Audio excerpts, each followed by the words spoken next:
कुमारी शैलजा जी, PCC president, stage पे Congress party के वरिष्ठ नेता,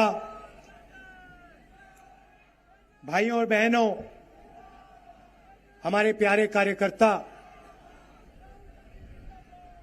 प्रेस के हमारे मित्रों, आप सबका यहां बहुत बहुत स्वागत, नमस्कार। मूड कैसा है आपका? बढ़िया है?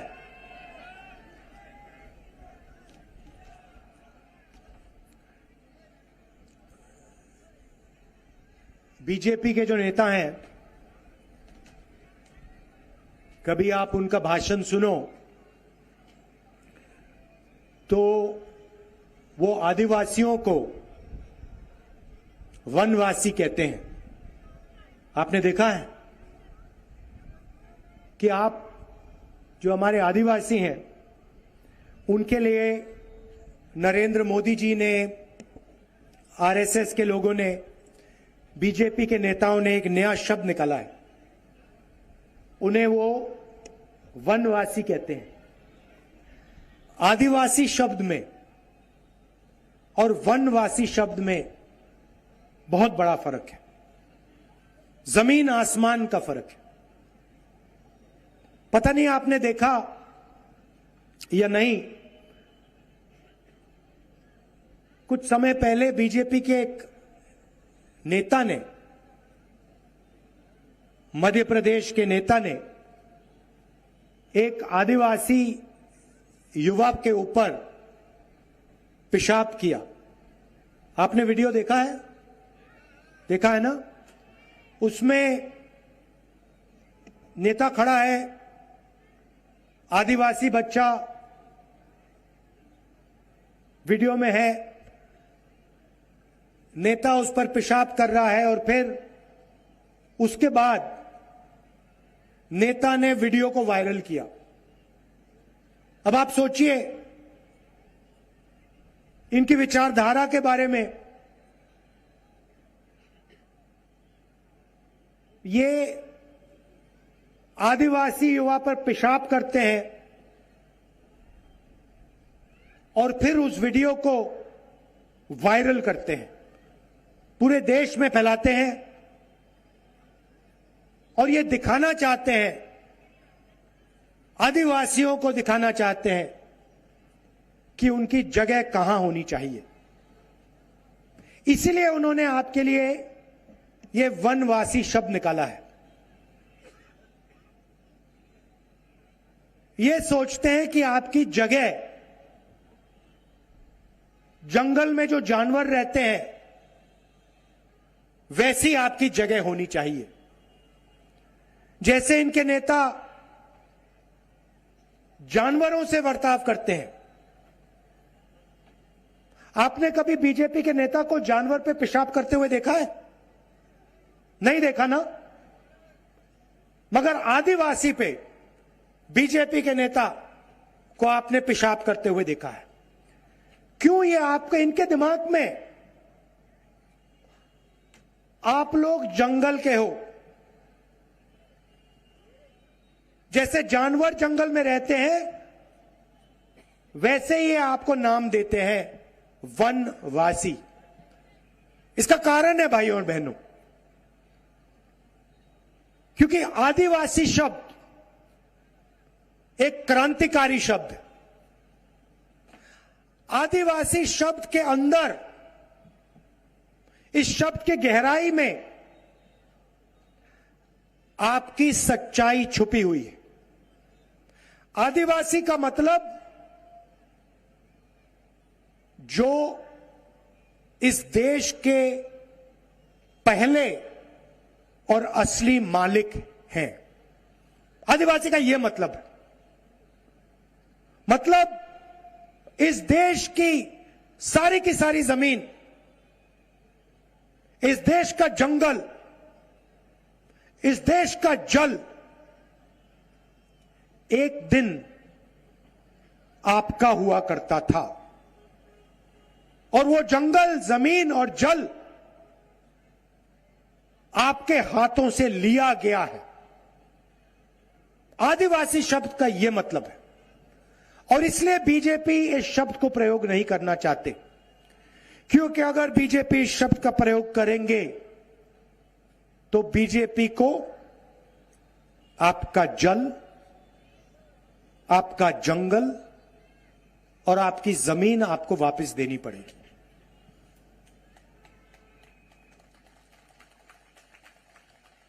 और ये उस बात को मानना नहीं चाहते हैं,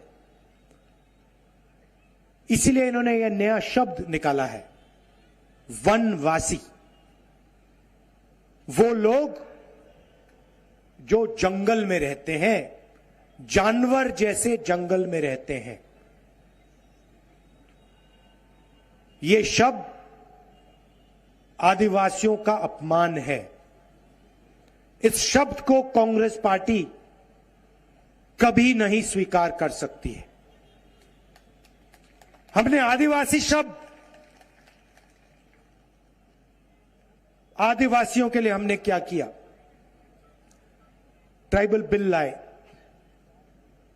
पेसा का कानून लाए, जमीन अधिग्रहण बिल लाए, और उसमें हमने साफ लिखा था कि जब तक आदिवासियों के गांव की ग्राम सभा इजाजत नहीं देगी, तब तक कोई भी आदिवासियों की जमीन नहीं ले सकता है। हमने कहा था कि अगर 5 साल के अंदर किसी इंडस्ट्रियलिस्ट ने अपना बिजनेस चालू नहीं किया, चाहे वो कितना भी बड़ा हो, आदिवासियों को जमीन वापस मिल जाएगी। ये हमने वायदा किया था और ये हमने वायदा पूरा किया।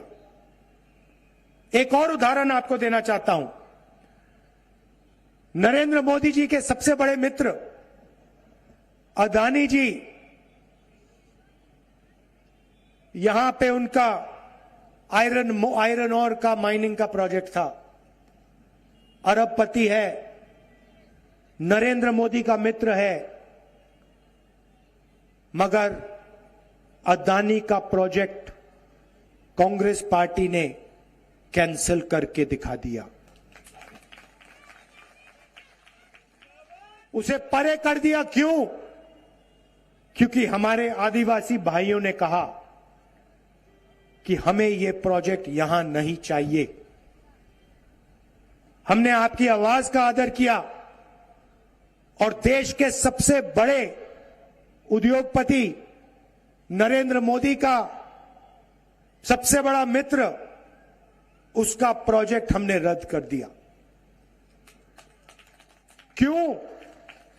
क्योंकि आप वनवासी नहीं हो, आप आदिवासी हो, और छत्तीसगढ़ की जमीन, जंगल और जल आपका है और इसका हक आपको मिलना चाहिए। अब देखिए, मैंने 3-4 बार अपने भाषणों में कह दिया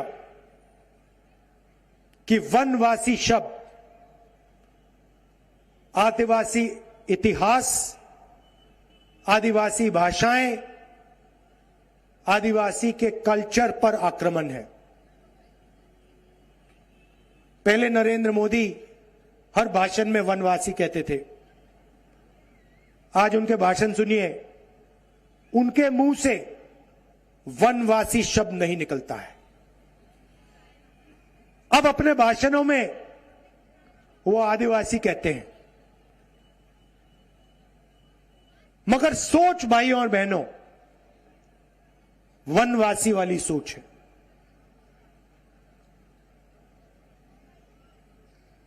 आज अपने भाषण में उन्होंने कहा कि हिंदुस्तान में एक ही जात है और वो है हिंदुस्तान का गरीब। मतलब नए भाषण में कह रहे हैं कि इस देश में ना दलित हैं, ना आदिवासी हैं, ना पिछड़े हैं, और हम सब जानते हैं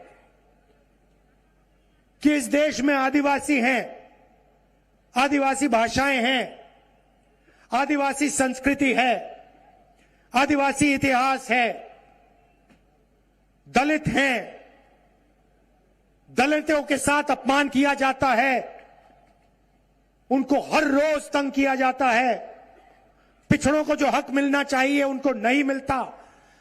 और आज हिंदुस्तान के प्रधानमंत्री कहते हैं हिंदुस्तान में सिर्फ एक जात है और वो गरीब। अच्छा, अगर सिर्फ एक जात है तो आप अपने आप को ओबीसी क्यों कहते हो? हर भाषण में आप क्यों कहते हो कि मैं ओबीसी हूं? और आपने अपने शब्द क्यों बदले? मैंने 3-4 बार अपने भाषणों में कहा कि वनवासी आदिवासियों पर अपमान है। आप अपने भाषण में आज वनवासी क्यों नहीं कहते? क्योंकि आप जानते हो कि जो आपकी सोच है वो आदिवासियों की अपमान की सोच है, इसलिए आपने अपने शब्द बदले मगर आपने अपनी सोच नहीं बदली। नरेंद्र मोदी जी, आप अपनी सोच बदलिए। शब्द बदलना बहुत आसान होता है, आप अपनी सोच बदलिए। शब्द का कोई मतलब नहीं। आपके शब्द खोखले हैं। आप यहां पहले आए थे, आपने कहा था हर बैंक अकाउंट में मैं 15 लाख रुपए डालूंगा। भाइयों और बहनों, आदिवासी भाइयों और बहनों, 15 लाख रुपए आपको मिले? यहां कोई एक व्यक्ति है, नरेंद्र मोदी जी के मुंह से शब्द निकले थे 15 लाख रुपए हर बैंक अकाउंट में डालूंगा। कोई एक व्यक्ति है यहां पे जिसके बैंक अकाउंट में 15 लाख रुपए मिले?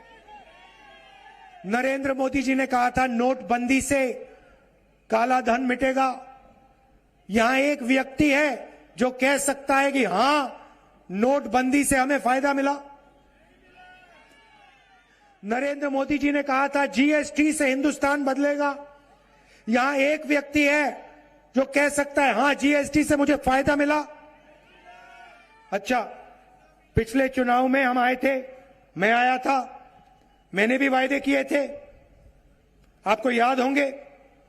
मैंने कहा था, ऐसे स्टेट से मैंने कहा था कि छत्तीसगढ़ के किसान को धान के लिए 2,500 रुपए प्रति क्विंटल मिलेगा। मिला? यहां एक व्यक्ति है जो कह सकता है कि आज छत्तीसगढ़ में किसान को 2,500 रुपए प्रति क्विंटल नहीं मिल रहा है? मिल रहा है। अच्छा, एक और बात देखिए मजे की, मैंने वायदा किया था 2,500 का, याद है आपको? आज किसान को क्या रेट मिल रहा है? 2,640। मैंने वायदा किया था 2,500 का, मिल रहा है 2,640।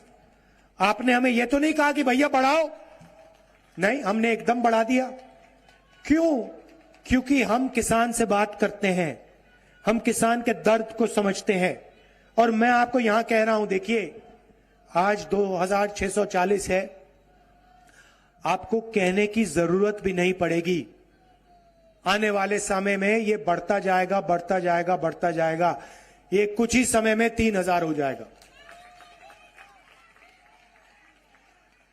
नरेंद्र मोदी जी ने कहा था कि कांग्रेस पार्टी किसानों का कर्जा माफ नहीं करेगी। मैंने अपने भाषणों में कहा था, पहली मीटिंग में छत्तीसगढ़ के किसान का कर्जा माफ होगा। भाइयों और बहनों, कुछ ही दिन पहले मैं खेत में गया, मैंने 2 घंटा धान काटा। वहां पे किसानों से मैंने पूछा, आम किसान से मैंने उनसे पूछा, भैया एक बात बताओ, आपका कर्जा माफ हुआ? मुझे कहते हैं, राहुल जी आप क्या कह रहे हो, मेरा कर्जा माफ हुआ जो मैं सपना भी नहीं देख सकता था। मैंने गाड़ी खरीदी है राहुल जी, गाड़ी। मोटरसाइकिल नहीं, मैंने गाड़ी खरीदी है। और जो हमने कर्जा माफ किया, हमारे बीच में और नरेंद्र मोदी जी के बीच में फर्क समझिए। हमने जो कर्जा माफ किया, जो हम आपको 2,640 रुपए देते हैं, वो पैसा कहां गया? हमने किसान का कर्जा माफ किया, किसान ने वो पैसा अपने गांव में खर्च किया। मजदूर को हम पैसा देते हैं, पहले हम 7,000 रुपए देते थे, चुनाव के बाद हम 10,000 रुपए देने जा रहे हैं। मजदूर और किसान को जो हम पैसा देते हैं, मजदूर और किसान उसके पैसे को गांव में खर्च करता है। गांव में खर्च करता है ना। मजदूर और किसान अमेरिका में जाके खर्च तो नहीं कर सकता, तो गांव में खर्च करता है।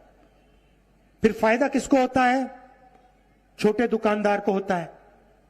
किसान जाता है, कपड़े खरीदता है, बिस्कुट खरीदता है, बच्चे के लिए चॉकलेट खरीदता है, फायदा छोटे दुकानदार को होता है। तो पूरा का पूरा पैसा गांव में पहुंचता है। नरेंद्र मोदी जी क्या करते हैं? यहां पे कहते हैं अदानी जी को जमीन दो। अदानी जी आपकी जमीन छीन लेते हैं। आपके लोग मना करते हैं, आदिवासी खड़े होते हैं, कहते हैं भैया हमारी जमीन ले रहे हो। बीजेपी की सरकार आप पर गोली चलाती है। अदानी जी आपकी जमीन ले जाते हैं, आपकी जो खदान है उसको उठा के ले जाते हैं। क्या 1 रुपया छत्तीसगढ़ के गांव में, बस्तर के गांव में आता है? पैसा कहां जाता है? अमेरिका जाता है, जापान जाता है, देश के बाहर जाता है। फायदा किसको होता है? अदानी जी को होता है। वो पैसा बीजेपी के नेताओं को मिलता है, चुनाव लड़ने के लिए जाता है। हम जो पैसा किसानों को देते हैं, मजदूरों को देते हैं, आदिवासियों को देते हैं, उससे आपका गांव में फायदा होता है। यहां को उदाहरण देता हूं, आपसे पूछता हूं, छत्तीसगढ़ में सबसे बड़ी मांग तो बैंक की मांग है। सही बात है ना? अब आप बैंक क्यों मांग रहे हो? आप बैंक इसलिए मांग रहे हो क्योंकि आपके जेब में, किसानों के जेब में, मजदूरों के जेब में हमने पैसा डाला है। और अब किसान को, मजदूर को बैंक की जरूरत है कि अपना पैसा बैंक में सुरक्षित करे, सुरक्षित रखे। आदिवासियों को तेंदुपत्ता के लिए बीजेपी 2,000 रुपए देती थी, एक बोरी के लिए 2,000 रुपए देती थी। समय याद है आपको? कांग्रेस कितना देती है? 4,000। और चुनाव के बाद हमने कहा है 4,000 रुपए हम हर आदिवासी को बोनस देंगे, सीधा बैंक अकाउंट में। तो जो हम कहते हैं हम करके दिखाते हैं। हमने वायदा किया था कि हम आपको कर्जा माफ करके दिखाएंगे, 2,500 रुपए प्रति क्विंटल पैसा देंगे, मगर हम वहां नहीं रुके। हम एक योजना लाए किसानों के लिए, किसान न्याय योजना। भाइयों और बहनों, 23,000 करोड़ रुपए हमने 26 लाख किसानों के बैंक अकाउंट में डाल के दिखा दिया। अब बीजेपी आती है, भाषण कर जाते हैं, आपको कहते भैया आप तो जंगल के हो, वनवासी हो, अदानी जी को अपनी जमीन दो, गोली खाओ। ये जो आदिवासी बिल है, पैसा कानून है, इसकी कोई जरूरत नहीं है, इसको रद्द करो। जमीन अधिकारी बिल है, अधिकार बिल है, इसको खत्म करो। और आपका जंगल, आपकी जमीन, आपका जल आपसे छीनते हैं। यह फर्क है उनमें और हम में। जगदलपुर के लिए हमने क्या किया मैं आपको बताता हूं। जो स्कूल बंद हो गए थे, 300 स्कूल हमने फिर से खोले। बीजेपी के समय जो स्कूल बंद हुए हमने खोले। 23,000 लोगों की जमीन हमने उनको वापस दी। फॉरेस्ट राइट एक्ट में मैंने आपसे कहा कि अदानी जी का जो आयरन और प्रोजेक्ट था उसको हमने रद्द किया। रूरल इंडस्ट्रियल पार्क खोले, 10 कारखाने हमने खोले हैं, 8 स्वामी आत्मानंद स्कूल हमने आपके लिए खोले हैं, जिसमें आदिवासियों के बच्चे अंग्रेजी सीख रहे हैं। अच्छा, बीजेपी के लोग कहते हैं हिंदी सीखो, छत्तीसगढ़ी मत सीखो, अंग्रेजी मत सीखो। हम कहते हैं हिंदी की जगह है, छत्तीसगढ़ी की जगह है, अंग्रेजी की भी जगह है। क्यों? छत्तीसगढ़ में किसी से बात करनी है छत्तीसगढ़ी में बोलो, हिंदी में बात करनी है, यूपी में जाना है हिंदी का प्रयोग करो, बिहार में जाओ, दिल्ली जाओ, हिंदी में बात करो। देश से बाहर किसी से बात करनी है, कंप्यूटर चलाना सीखना है, गूगल पे सर्च करना है, कॉल सेंटर में काम करना है, यूनिवर्सिटी प्रोफेसर बनना है, अंग्रेजी। अब आदिवासी बच्चा अगर कल कोई इंटरनेशनल बिजनेस खोलना चाहे, अमेरिका में अपना माल बेचना चाहे, तो उसको अंग्रेजी की जरूरत पड़ेगी। अंग्रेजी के बिना वो काम ही नहीं कर सकता। इनकी सोच है कि आदिवासी अंग्रेजी ना सीख जाए। अगर अंग्रेजी सीख जाएगा तो जो आज हमारे बच्चों को नौकरी मिल रही है, कल आदिवासी बच्चा ना ले जाए। इसलिए कहते हैं आदिवासियों को अंग्रेजी नहीं सीखनी चाहिए। भाई और बहनों, ये आपको जंगल में रखना चाहते हैं, इसलिए आपको वनवासी कहते हैं। और फिर दूसरी बात, आपको कहते हैं जंगल में रहो, और फिर जंगल को खत्म कर रहे हैं। पूरे देश में जंगल अदानी को दे रहे हैं। तो अगर बीजेपी की सरकार रही, आज से 15 साल बाद आपसे कहेंगे भैया आप तो जंगल के हो, मगर जंगल ही नहीं है, जंगल गायब हो गया, जाओ अब शहरों में जाके भीख मांगो।